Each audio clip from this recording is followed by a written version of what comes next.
حب الوطن من الإيمان، فيا غافلين اصحوا، باب للأمل من سنين تعبنا في فتحه. احنا بتوع الوطن نموت فداه فعلا، وبماء قلوبنا الوطن بنسدله جرحه. يا بياعين الوطن بتغيروا القاضي وطليتوا مستقبل الأمة بلون ماضي، جيش، شرطة، إعلام، ثقافة، ضد أيا كان نطيتوا فوق الزمن وجيتوا على الفاضي.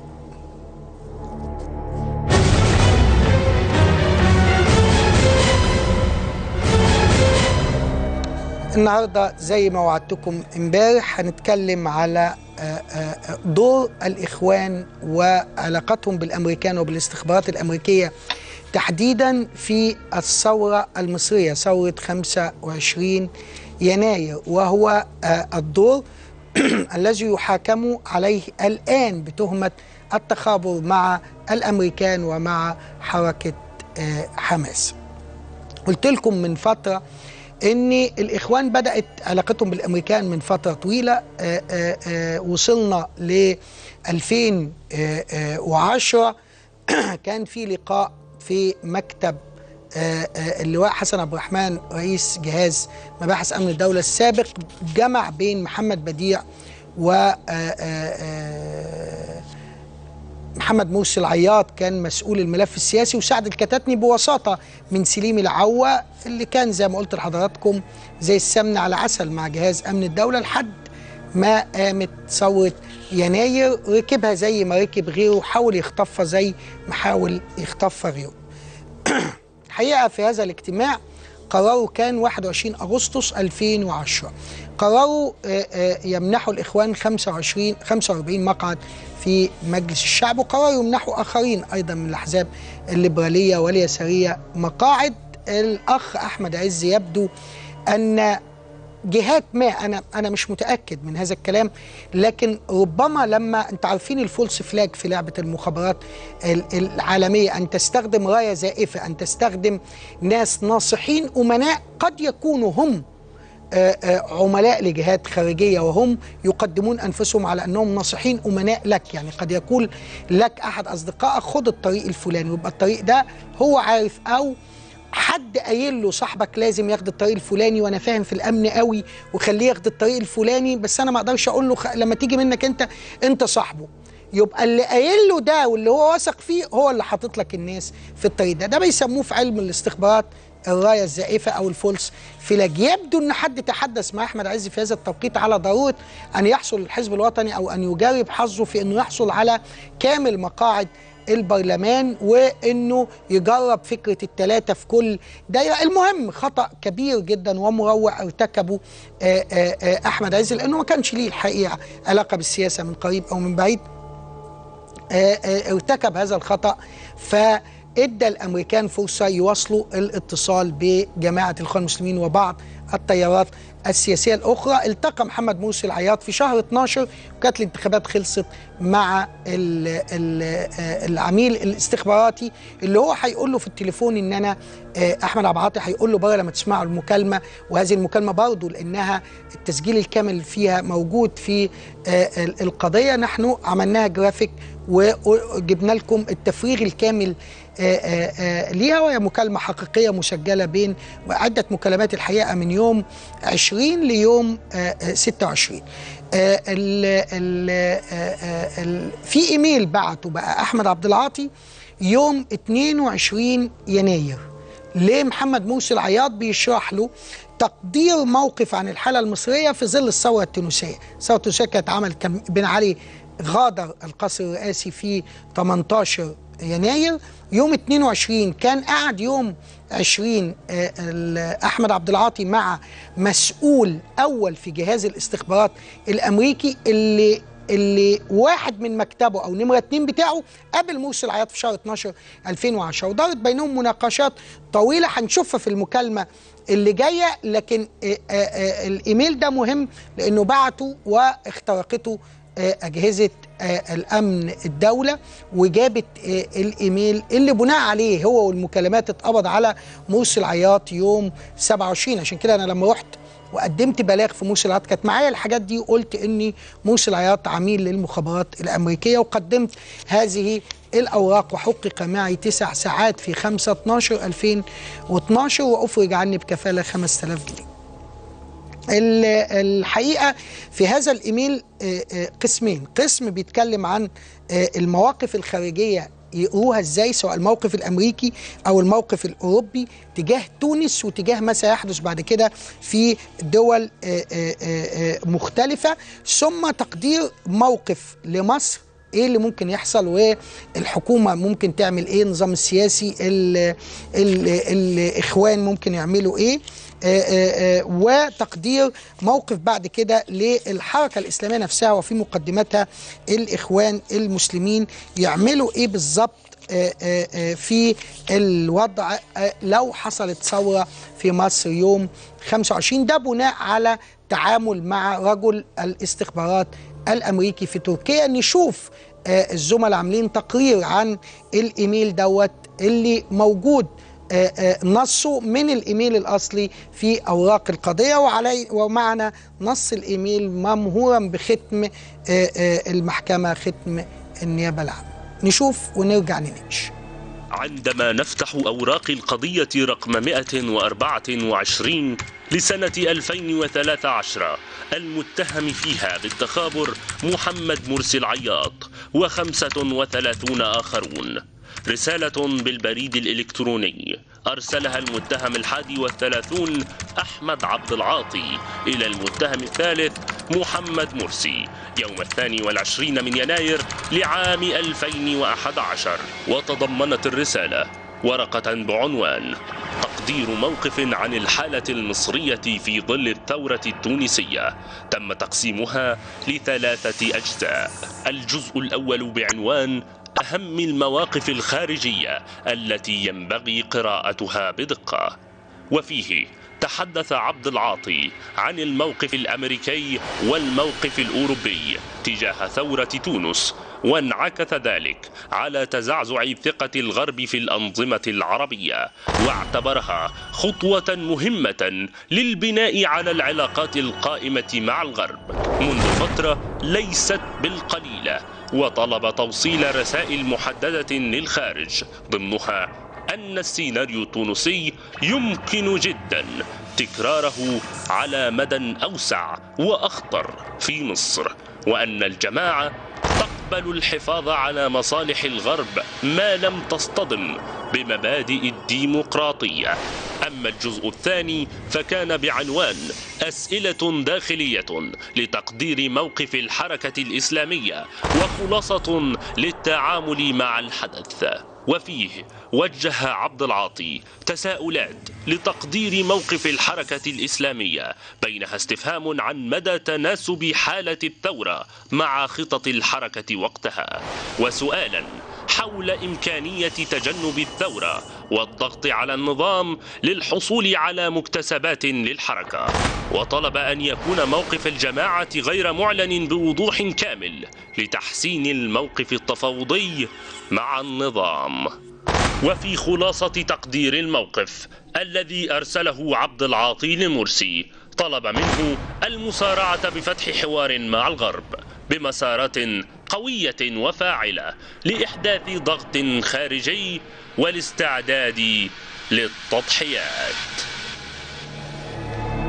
يعني أهم ما جاء في هذا الإيميل اللي شكل رؤية الإخوان في التعامل مع ثورة 25، واللي زي ما قلت لحضراتكم كان بناء على جلسة طويلة جدا يوم 20 بين رجل الاستخبارات اللي بيسموه رجل الأول في المكالمة التليفونية اللي هنعرضها على حضراتكم بعد كده، وبين مرسي وأحمد عبد العاطي، وكانت الجلسة ساعات طويلة، قعدوا يوم 20 ويوم 21 اتكلموا على ما حدث في تونس. في هذا الإيميل بتتغير قناعات كثيرة جدا لدى الإخوان المسلمين. أولا بيخرجوا من مرحلة المجتمع، عارفين انه الاخوان عاملين 6 مراحل: مرحله الفرد المسلم والاسره المسلمه والمجتمع المسلم المرحلة بعد كده الدولة الإسلامية. هم كانوا ما وصلوش لمرحلة الدولة، كانوا بيشتغلوا في مرحلة المجتمع، عشان كده يروحوا البرلمان، النقابات، المجتمع ده يأسلموه بلغتهم، يأخونوه، وبعدين في الآخر تسقط ثمرة الدولة بعد كده لما ياخدوا أصوات كتيرة في الانتخابات. طبعا كان بيقف عائق حسب كلامهم في أوراقهم كلها اللي قريناها، السلطة المتجبرة والديكتاتورية وتزوير الانتخابات وخلافه، اللي احنا اكتشفنا بعد كده ان هم اساتذه فيه بعد ذلك. وكان بيقف دعم الغرب والولايات المتحدة زي ما قالوا للأنظمة اللي موجودة. لأول مرة يكتشفوا انه في إيجابية حصلت، انه الأنظمة الغربية والأمريكان بدأوا يتخلوا عن الدعم، وبرغم ان بن علي كان محقق لهم معادلة راقية جدا وكبيرة جدا ومهمة جدا، محقق لهم مصالحهم كلها وقمع لهم التيار الإسلامي، إلا أنهم تخلوا عنه بسهولة، وقبلوا بفكرة أنه يطرد من البلاد، وبدأ يعولوا على التيار الإسلامي. وأنا قلت لكم قبل كده في الحلقة اللي فاتت إزاي سليم العوة قال لأمن الدولة إن راشد الغنوشي قال له إنه في 2008 في نوفمبر 2008 إن الأمريكان اتصلوا بيه، بدأوا الاتصالات بيه، وإنهم ضغطوا على حكومة بن علي عشان تفرج عن الإخوان هناك. الصورة كانت واضحة، والاتصالات الأمريكية كانت رايحة جاية، وكان بقى في نهايتها ما حدث في 18 واحد في تونس يمكن أن يحدث في 25 يناير، وبدأ تغيير بنية الفكرة الإخوانية. لماذا لا نضع يدنا في يد الغرب والأمريكان؟ الوقت يضغط علي، لذلك سأنتقل مباشرة إلى الجزء الأول من مكالمة مرسي العياط مع أحمد عبد العاطي، اللي بيشرح له فيها أكتر لما قابل الراجل ده حصل إيه. نشوف ونرجع نتكلم تاني.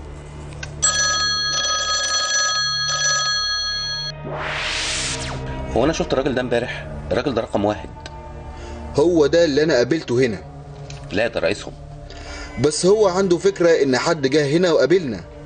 طبعا التاني مسؤول معاه. هو طبعا الموضوع ده كان مخطط ليه قبل الموضوع الاخير بتاع تونس، ولكن كان الجو العام ده اللي مظلله.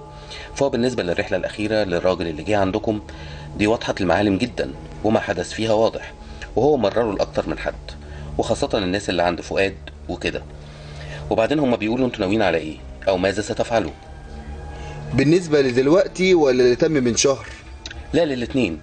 يعني هم الان طبعا منزعجين ومتفاجئين من السيناريو اللي حاصل، وزي ما كان الناس كلها ما كانتش متوقعة هذا التسارع او ان تكون البداية من هذه النقطة، وبالتالي هم استيعابهم للموضوع غير مكتمل. طب وحساباتهم؟ حساباتهم مرتبكة طبعا جدا، ومش قادرين يقولوا ايه الموضوع. هو كان في كلام بوضوح شديد جدا مني ومنه، انتوا ممكن تكونوا ضمن هذا النموذج. قلت لهم والله انا اكلمك بشكل شخصي، احنا قلنا ان لنا 10 امور اساسية نحن نريدها في هذه المرحلة، اذا تمت هذا سيجنب الناس كلها اي حاجة تحدث، ولكن اذا لم تتم نحن نتوقع ان في القريب العاجل وطبقا للظروف اللي شايفينها والسنوات الاخيرة وقراءة الاحداث ان الناس عندنا سيذهبوا الى سيناريو كبير، وبالتالي نحن لن نكون صناعه، ولكن لن نبعد عن الناس، وهو امر مش مستبعد لا عندنا ولا عند اخرين. وعندنا نحن نعلم توابعه ومدى جوهريته وأهمية المكان بالنسبة لكل الأطراف بما فيهم الجيران وداعميهم. وبالتالي كان السؤال طيب، وهل الناس هتستجيب؟ فقلت أنا قرأتي للموضوع إن هي قد لا تستجيب من نفسها، ولكن قد تستجيب لأسباب كثيرة، أهمها العناد والتاريخ والمراهنة على استهلاك الوقت. ولكن إذا كان هناك تحرك من هنا أو هناك ربما تكون الاستجابة بشكل أسرع، وأن يكون الكلام مع الجميع ولا يكون هناك استثناء واحد زي ما يحاول البعض أن يلتف هنا أو هناك، وخاصة ان احنا الوحيدين الذين نمثل القوى الاكبر وتحرك عموم الناس. وقلت له بشكل واضح انتوا عندكم استعداد، مكان الطرف الاقوى منكم هو اللي انتوا بتشتغلوا بعديه غير موافق او غير مرحب لهذه الخطوات او غير مستوعب ان يكون لكم الكلام وحدكم، والعكس. يعني اذا كان هو يريد ذلك هل انتم معاه في نفس الموضوع ولا انتوا لازم تقعدوا مع بعض الاول وتتكلموا بشكل متزامن؟ فقال لي انا لا احسب ان حد هيتحرك لوحده، وان احنا لابد ان يكون هناك بيننا كلام في الاول، وان الكلام هيكون مع 3 اساسيين، اللي عند محمود واللي عند فؤاد والناس اللي هم عند ايمن قديما، اللي هم ال3 الكبار، ان دول هم اللي هيكونوا محركين للموضوع، وهم الان كله بيشوف وبيدرس. ال3 الكبار منهم المانيا ولا لا؟ طبعا، وهم دول اللي كانوا عند ايمن قديما. طيب كان في تمرير رسائل في اتجاهين هقولها لحضرتك تباعا، ولكن عموما هم عاوزين يفهموا الموضوع اكتر، وبالتالي بيدعو لحاجة سريعة على الأسبوع التاني على يوم 10 أو 11. اللي جاي مع نفس الناس وعاوزين يجيبوا حد من عند أصحاب الحدث نفسه. هو طلب مني أرشح له من يكون موجود منهم، فقلت له أرد عليك خلال أسبوع لمدة يوم، فقلت له يوم، نص يوم. انت هتقعد تسمع الكلمتين اللي انا قلتهم واخرين، ويبقى انت استقرأت الاوضاع وتبقى سمعت الناس اللي عندك هذا الكلام. ولكن هذا ليس كلام عملي، ان الاوان ان ندخل التوصية الاخيرة اللي احنا طلعنا منها، وخاصة ان كل الكلام اللي قلناه خلال سنة بيتحقق الان وبخطوات اسرع بكتير. فانت بقى قيمة الوثائق اللي معاك اذا كنت الاحداث سبقته، واذا كنت انت ما فعلتش الكلام اللي اتقال وما اتحركتش في اتجاه تؤمن بيه خطوات مستقبلية، قد تفعل ذلك وتكرره ثم تستبق الاحداث دائما ولا احد يسمع لك. فانت كان واضح من كلامكم في المرة الاخيرة ان انتوا عاوزين تكونوا مواكبين وصانعين وكذا، وعندكم علاقات بالناس دي. لكن الان اللي انا بقوله انه لو حصل وتكرر النموذج ولم يكن احد من هؤلاء اللي انت بتتكلم معهم في صدارة المشهد، فلن يكون ايضا لك علاقة به. فاذا من مصلحتك الان ان انت تكون بتاخد خطوات اسرع من ذلك في الاتجاه المتاح وفي النقاط اللي كنا بنتكلم عليها. ده اذا كان يقدر. ما هو انا احرجته، قلت له انت النهارده تقدر تعمل الكلام ده ولا ما تقدرش. وفي نفس الوقت انت لما جربت على المحك قلت والله انا ماليش دعوه، واخدت موقف متردد في الاول. لما لقيت القوه اكبر منك رفعت ايدك وقلت انا مع خيار الناس، ولكن هذا ليس خيارك من البدايه. هو طبعا موقفهم محرج وضعيف، ولكن هم بيحاولوا يستوعبوا الدرس. مكالمة مهمة جدا، ملخصها هو قابل عميل الاستخبارات الامريكي في تركيا احمد عبد العاطي اللي جابه بعد كده مرسي، وكان هربان وقتها من حكم ب5 سنوات سجن في قضيه التنظيم الدولي، القضيه 404، وبين مرسي العياط في مصر. على تليفون اعتقد مرسي انه بعيد عن المراقبه، تسجل له 5 مكالمات كامله. اولهم كانت هذه المكالمه يوم 20 اللي بعدها عمل الايميل اللي انا عرضته لحضراتكم قبل كده. ملخص المكالمه انه الامريكان لازم، هو بيقول لهم انه اتفق معاهم انه لازم اذا انتوا عارفين ان المشهد هيتكرر تاني في مصر او في بلدان تانية لازم تبقوا على علاقه بالحدث اذا كنتوا عايزين تبقوا فاعلين فيه ومسيطرين عليه، بس لازم تبقوا حد من اللي هيبقوا موجودين في صداره المشهد لازم تبقى علاقتك بيه جيده جدا. وبيقولوا ان احنا أكتر ناس نمتلك القوة في الشارع المصري، وبالتالي يجب أن تكون علاقتك بينا علاقة استراتيجية في هذه المرحلة عشان نتحرك بشكل محدد وواضح في المرحلة اللي جاية. إنه اتفقوا إنه في الأسبوع الأول من فبراير أيوة ييجوا مصر المجموعة دي، الراجل اللي جه قابل مرسي والراجل اللي قابل عبد العاطي ومعاهم حد من تونس عشان التجربة في تونس تتحكي كويس وتتحط على المحك، ويقابلوا المكتب الإرشاد عشان يحطوا الأمور التفصيلية الكاملة على الترابيزة. بيتكلموا عن دور 3 دول آخرين في المشهد لازم يتاخد رأيهم، عشان كده هتشوفوا في المكالمة الجزء الثاني من المكالمة اللي هنعرضه بعد الفاصل كلام عن دور تركيا وقطر في، أو دور تركيا تحديدا في التوصل لاتفاق مع الدول دي اللي هي انجلترا وفرنسا وألمانيا. تابعونا بعد الفاصل، هنعرض الجزء الثاني من المكالمة، هنتكلم عن الجزء الأول وهنتكلم عن الجزء الثاني وهنعرض جزء ثالث من هذه المكالمة حتى تكتشفوا ماذا حدث في 25 يناير، ماذا كان التمهيد له، ماذا كان الموقف الأمريكي وموقف الإخوان، وكيف خططوا بليل لخطف الثورة المصرية. بعد الفاصل تابعونا.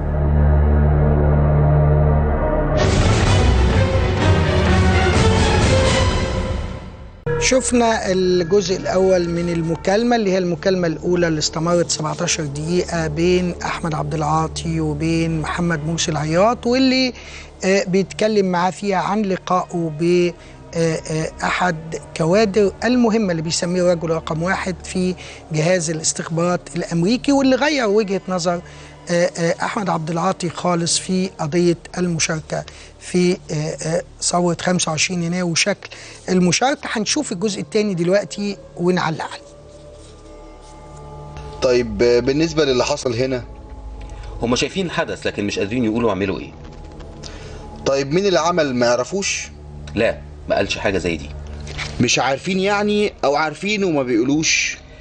ممكن طبعا، لكن هم مش عارفين دي صعبة، وخاصة ان كلهم بيتكلموا مع بعض، ولكن مين تحديدا ما تطرقش. يعني لغاية دلوقتي هم في الاتجاه بتاع دراسة حقيقة ما وقع اليومين دول، ويعملوا ايه بعد كده، ما عندهمش حاجة. لا، بس انا اظن ان هم على يوم 10 هيكونوا وصلوا لحاجة، لان هم هيهدوا نفسهم الفترة دي عقبال ما يدرسوا. واضح انهم استشاري، واستشاري ضعيف كمان. يعني في استشاريين غيرهم، يعني دول لو شغالين في مشروع وهم مستشارين ضمن مجموعة مستشارين كتير وخلاص. طبعا. وليسوا فاعلين، هو بيقدم وجهة نظره وخلاص. هو عنده مهمة بيتكلف بيها، وهو من خلال علاقته بيقوم بالدور وبيستطلع ويكتب اقتراحات كاستشاري. وفي 10 جهات تانية زي شركات أو غير بيعملوا تقارير زيها أو مختلفة، واللي يبص على الصورة بيشوف الخطوات اللي ممكن يعملها بناء على الاقتراحات المختلفة اللي جاية. واضح إن الكلام كده. أظن ذلك، ولكن إذا كانت هذه القناة الوحيدة اللي هم فاتحينها في اتجاه ناس هم يرون إنهم يمثلوا مستقبل قريب. لا، أنا متأكد إن عندهم قنوات تانية عبر عبد المنعم وفرقته. لا أظن. مش اللي قبلوك دول؟ مش فاهم، مش متخيل كده. ممكن يكون عندهم علاقات فردية ماشي، بس ما عندهمش حاجة صلبة بهذا الشكل، أو على الأقل بهذا المستوى. خلاص احنا ماشيين في الموضوع، لكن واضح ان هم اولا مش فاعلين، ثانيا حتى وجهات نظرهم الله اعلم بيها بياخدوا بنسبة قد ايه. انما احنا عندنا مشكلة حقيقية هنا. هو عمال يقول لك ايه رأيكم، لكن احنا عندنا مشكلة حقيقية، ودي ممكن تكون اسوأ بكتير في نتائجها من اللي حصل من 10 ايام. احنا دلوقتي في مفترق الطرق، والوطن كله كده، لان انت بتتكلم عن تعداد قد ايه وموقع شكله ايه، وضغط اكتر من التاني بكتير. كان يعني اذا تنفس وتنفسه هيطير الغطا، حتى لو كان الملتقين. ما هو الملتقين برضو عدد كبير. وبعدين الناس لما بتبدأ خطوة ويبقى في ضحايا ما بتفرقش وخلاص، لان الضحايا لو كانت من الرموز كان يبقى مشكلة لحاجات كتيرة جدا. بعد كده قد تؤدي الى نوع من انواع القلق شوية، لكن بعد كده تؤدي الى نتيجة مختلفة عن اللي موجود دلوقتي. دي بقى الحسابات. هو دلوقتي بلعب صغير كده امبارح بالليل استدعى معظم الناس المسؤولين في الفروع، ورسالة واحدة وكلام جرى بجد، ان المطالب بتاعتكم احنا شايفين ان لكم حق فيها، رغم ان احنا مش في ايدينا القرار. لكن جات لنا اخبار من بارم ديلو اللي فوق ان في ناس جايين من الخارج هيندسوا في وسط التجمعات وهيعملوا عمليات ارهابية، واحنا علشان كده خايفين عليكم وعلى الناس، وبالتالي لن نسمح باي حاجة في الاطار ده تقف في اي حتة. واحنا بنقول لكم عشان انتوا تهمونا. دي رسالة واحدة لكله على مستوى الجغرافي، وده كلام بتاع واحد محتار مش عارف يعمل ايه، وعمال يقلب الامور على كل جوانبها. لكن هو نوع من انواع تمرير رسالة فيها ريحة تهديد وقلق، لان هو بيستنفذ الاسهم بتاعته، ده اللي في جعبته. لكن لما تيجي تفكر، هو دلوقتي احنا عندنا يوم الثلاث طلبات مطلوبة منا، واحنا لسه ما ردناش على دول ولا على دول، سواء الشباب بتاع الفيسبوك او ان القوى الوطنية عاوزة تقف يوم 25 امام دار القضاء تبلغ رسالة بالمطالب. وسألونا واحنا قلنا احنا من حيث المبدأ احنا بنمشي مع بعض، واحنا اعلنا 10 مطالب تحبوا تاخدوهم تضيفوا عليهم. احنا في السياق العام قبل كده كنا قلنا ساعة سنة 94 قلنا 14 مطلب، وهي كلها في اطار واحد. وانا كنت مهدت لده في حديث للكلام اللي هيجي باسم الجماعة بعد يومين 3. ويوم الثلاث قلنا ان احنا من حيث المبدأ هنتحرك مع بعض، لكن لسه ما خدناش قرار لا مع ده ولا مع ده. وهم يظهر حسوا وبيراقبوا وحبوا يبلغوا رسالة استباقية، علشان لو كان في اي نوع من انواع الشك ابقى شديت المنافسته وقلت لهم ده معناه ان هو مش هيعمل حاجة من اللي انت بتطلبه، هو بيفكر في المكرونة والرز وخلاص. انا تخيلي ان هو هيعمل في سكته. انا تصوري ان هو مش هيستجيب لاي خطوات تحقق مكاسب للاخرين، لان اي مكسب سيفتح شهية الناس وسيجعلهم يكملوا لنهاية ما يريدوه، ونهاية ما يريدوه هو الزوال مثل زوال الآخرين. واحنا لازم نفهم كده، واحنا بنفكر من الناحية التانية. هي الفكرة لو ده التحليل، طيب احنا شايفين الموضوع رايح لغاية فين؟ وانا اتكلمت مع الناس اللي كانوا هنا، احنا اللي على المحك دلوقتي، وان خطواتنا هي اللي هتكون الاساس اللي هيغير الكفة. وهو عشان كده بيتكلم معنا احنا، مش بيتكلم مع آخرين، وبالتالي احنا عندنا مساحة الآن قد لا تكون كبيرة، لأن هو لو تعددت الأحداث قد يكون استدراكها من الصعب وإيقافها أصعب، ولكن زي ما احنا بنقول احنا لن نكون صناع الموضوع، ولكن سنكون معه من البداية بشكل ان احنا نحدده بالشكل اللي نراه. ولكن انا شايف ان اي حاجة بتتم لا نغيب عنها طبقا لضوابطنا، وهو بيتعامل معاه بالشكل اللي هو عاوزه. عاوزك وانت بتفكر ما يغيبش عنك ان احنا في مرحلة المجتمع، وان اي حركة يكون هدفها الاساسي تقريب الازمنة، علشان ما ننقلش نقلة وتبقى هوجة ويركبها مين ولا مين والشباب يستجيب والحاجات يبقى فيها مهيصة.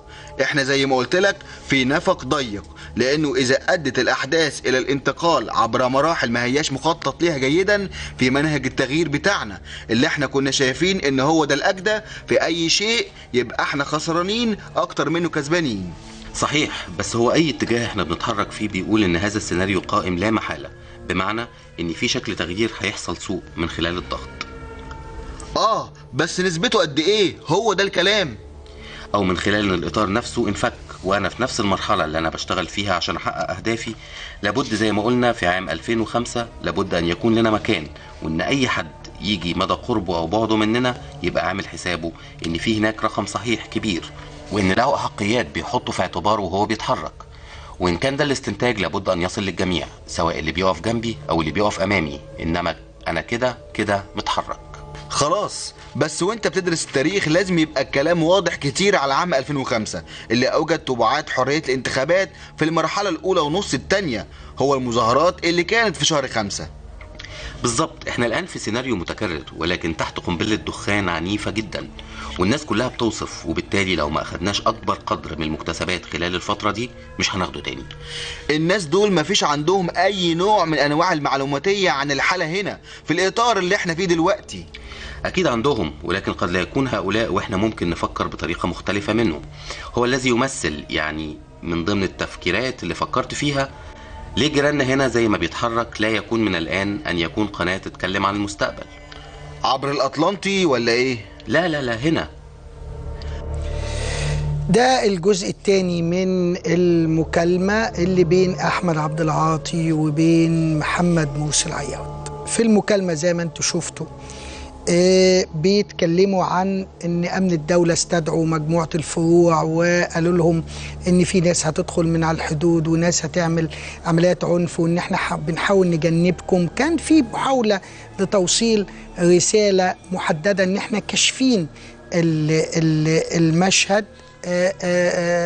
ان التاني بيرد عليه بيقول له لازم ناخد مكسب كبير في الفترة دي، ان مرحلة المجتمع قال له لو يعني نقرب الازمنة بس بين مرحلة المجتمع ومرحلة الدولة، لكن ما نقفز على مرحلة الدولة. عشان كده انا فاكر يوم ما قالوا او هنرشح رئيس، أنا قلت لجماعة الإخوان تنتحر سياسيا، لأنه حرق المراحل في التاريخ له أصول، ولا يجب أن تمسك كرة لهب دون أن تكون مستعدا على الأقل بقفازات تتعامل مع هذا اللهب. لكن أن تمسك كرة اللهب وأنت يديك عريتين ستحرق يديك على الفور وستهرب منك هذه الكرة.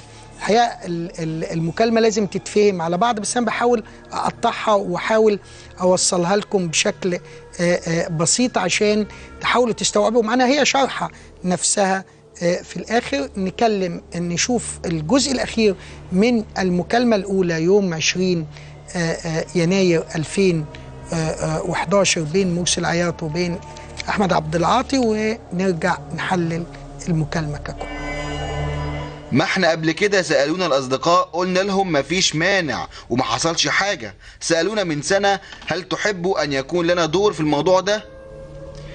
احنا قلنا لا، لأن الناس دي ما عندهمش مصداقية، واحنا مش واثقين ان هم يعملوا حاجة وبيكلمك وبيروحوا يعملوا فضايح. لكن انا شايف ان هم نفسهم يكون ليهم دور وليس وسيط عن آخرين. انت النهاردة وامبارح وأول كانوا الناس فين؟ كانوا بيعملوا ايه؟ صحيح قالوا ان الموضوع تعثر والموضوع أكبر من كده، ولكن الموضوع فيه لاعبين كبار وفيه دول وفيه شعوب وشكل مختلف تماما وأقل أهمية من النموذج اللي موجود عندنا أو موجود في أماكن أخرى. فلما لا نقول لهم بشكل أوضح الآن، وخاصة إن الوضع الآن يتطلب كده؟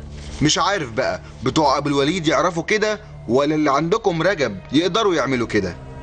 لا، اللي هنا طبعا. وهل هم جاهزين لهذا الدور؟ ده يعزز موقفهم جدا، يعني لو ناقشناهم هنقدر نلاقي قناة فاعلة تروح تكلمهم لما لا تفعلوا كذا وكذا وكذا من منطلق دوافع شخصية من عندكم؟ ايوه طبعا.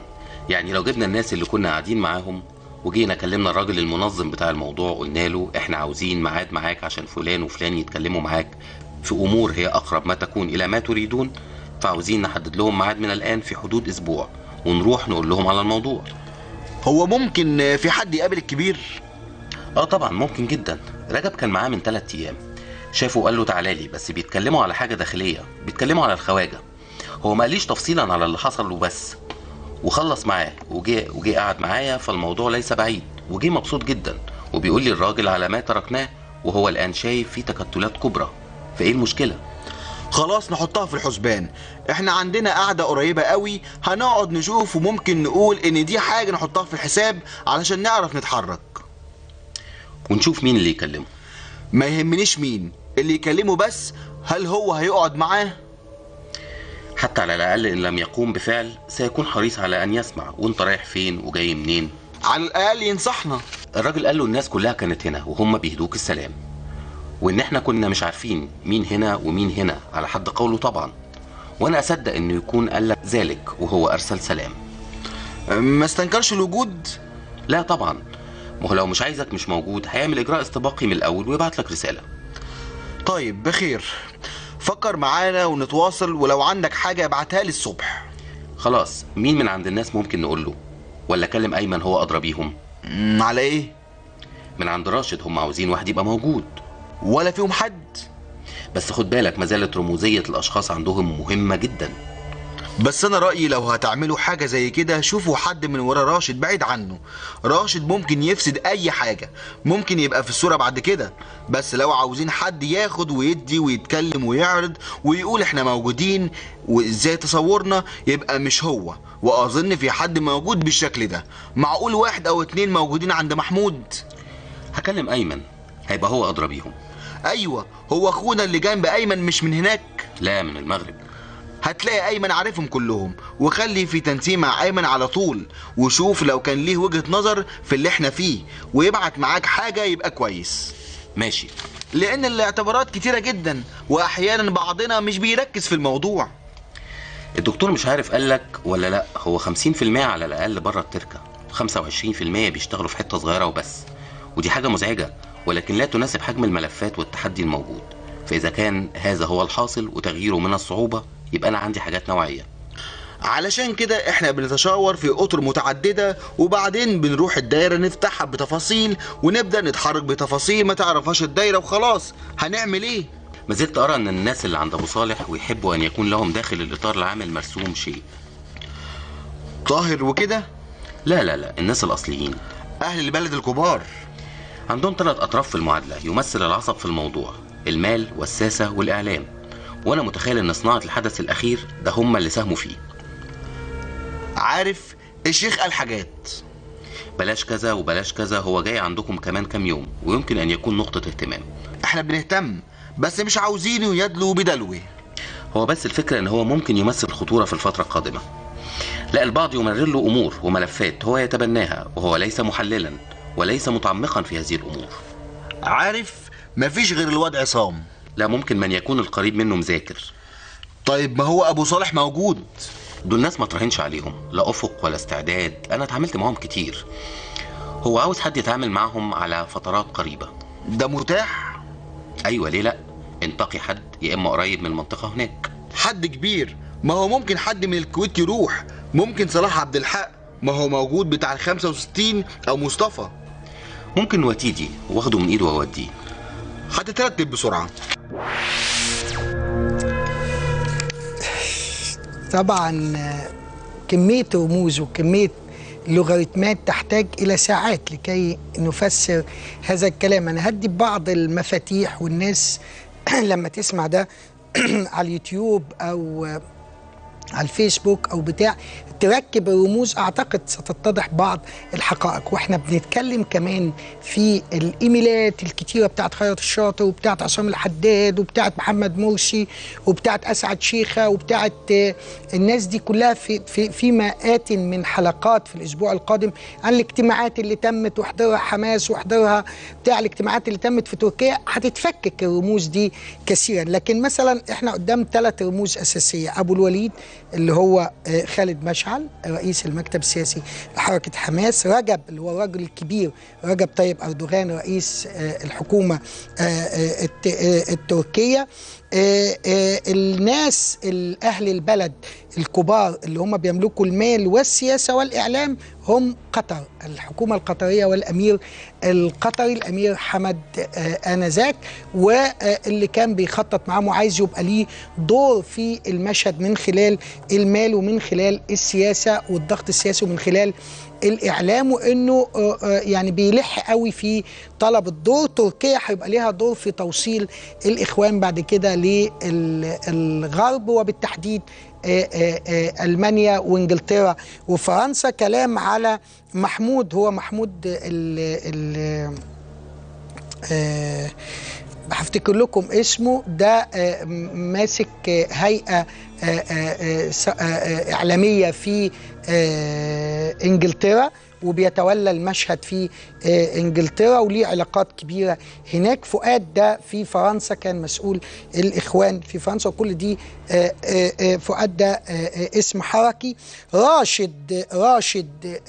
راشد ده إبراهيم الزيات بتاع ألمانيا، وبالمناسبة اللي هو خد الجنسية المصرية بدون علم وعمل جواز سفر مصري في عهد الإخوان دون علم السلطات الألمانية. هو مسؤول الإخوان في الغرب وفي ألمانيا واسمه الحركي راشد. وقالوا لا بلاش راشد، خلوا أيمن السيد اللي كان في ألمانيا في وقت من الأوقات ثم ذهب إلى أمريكا في وقت من الأوقات ممثلا للإخوان هناك. لوغاريتمات كثيرة جدا، لكن الخلاصة بتاعة المكالمة هي دراسة لكل الأطراف. حماس هتعمل إيه وإيه دورها، وهيتضح بعد كده من خلال الإيميلات الدور المرسوم لحماس ومن خلال اجتماعات خالد مشعل في الخارج وفي تركيا وفي سوريا ايه الموضوع. ما يتضح دور تركيا بعد كده من خلال الرجل الكبير رجب طيب أردوغان اللي قالوا ان احنا كما عهدناه، يعني كما تركناه هو لا زال هذا العضو الإخواني في التنظيم الدولي. الحقيقة المكالمة معقدة أنا عارف، والحقيقة اللوغاريتمات كثيرة، والحقيقة محتاجة ساعات طويلة ان انا اشرح، لكن الحقيقة كمان ان انا مفيش وقت خالص في البرنامج. نطلع فاصل ونواصل.